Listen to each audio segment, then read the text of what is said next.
I'll be exploring these 6 points today in this short video. What are competency-based questions? Why do interviewers use them? How to identify competency-based questions, some examples of competencies to look out for, how do I answer competency-based questions, and what to do next. What should I do next? What should you do next? So first and foremost, what are competency-based questions? Well, competency-based questions are questions that simply require the candidate, the person answering the question, to provide evidence or some sort of outcome or some sort of result. So they're not straightforward questions. And ideally, it's evidence, result, or an outcome of a real scenario.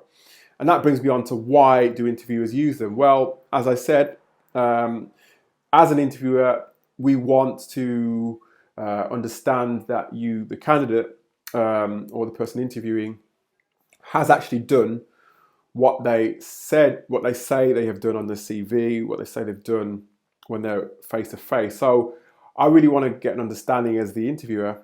I want to get an understanding as to how well they did that thing or how they reacted in a certain situation, for example.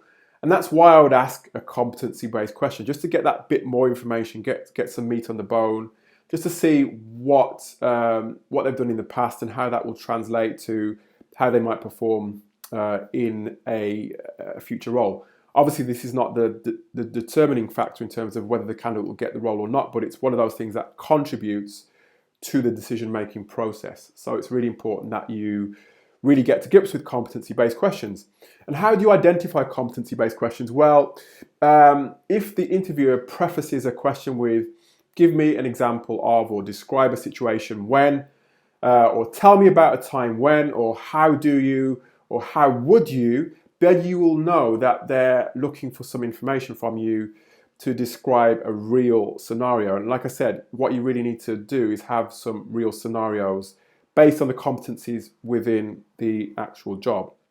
And some examples of competencies in your job, in the job that you're going for, might be teamwork, it might be leadership, it might be problem solving. So these are the things that you need to consider. And there's a lot more than the three I've just mentioned, but those are just examples of three.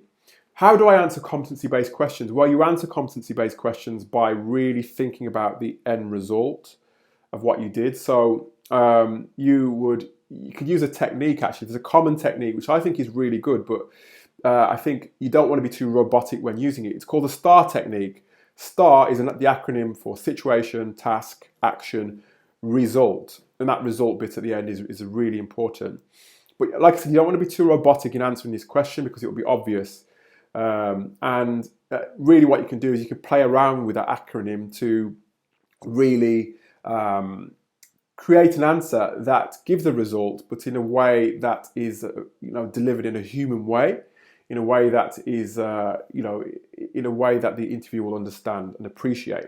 And what you don't want to do is really go on too long. You want to prepare nice, succinct answers to that particular question. And that brings me on to point number 6. What do you do next? Well, you need to have a look at your resume, your CV, to see where your competencies lie. But first and foremost, have a look at the job description to see what the core competencies are for that particular role. And then look at your CV and resume in more detail to see which of the competencies that the employer is asking for, which of them match with what you already have. And once you would identify the matches, you would then begin to prepare or to think about scenarios in which you have used those competencies, or those competencies have come to the fore, and you've really sort of shone and you've really had a really positive impact in your role and with the business that you work for. So once you've done that, begin to prepare some answers, and there may be more than one scenario that you've experienced for each competency. So prepare a few answers first of all and refine those answers to make them nice, short and sweet and succinct. And like I said, I think preparation is the key here, is preparing answers that are succinct, that are relevant, and that really provide outcomes and results, because that's what recruiters want, and that's what hiring managers want.